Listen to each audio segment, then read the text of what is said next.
ကဲအနောက်ပိုကင်အခြေခံစကားပြောအပိုင်းဆက်ရှိကနေကြိုဆိုပါရစေနံပါတ်1ပျော်ပျော်နေပါအောင်မုတ်မုတ်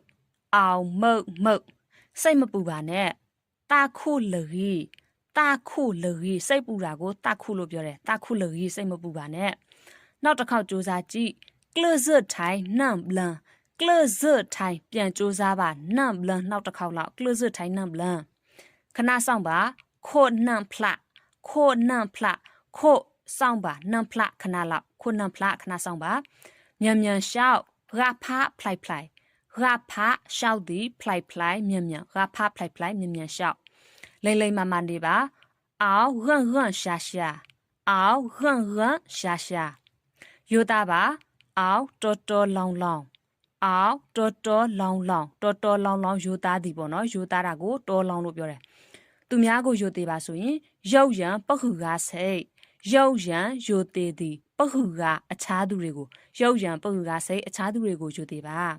ကဲဟုတ်ပြီဒီနေ့ဝေမျှပေးခြင်းတဲ့အနောက်ပိုကင်စကားပြောလေးတွေကတော့ဒီလောက်ပဲเนาะအားလုံးကျေးဇူးတင်ပါတယ်နောက်ထပ်ဗီဒီယိုမှာပြန်တွေ့ကြမယ်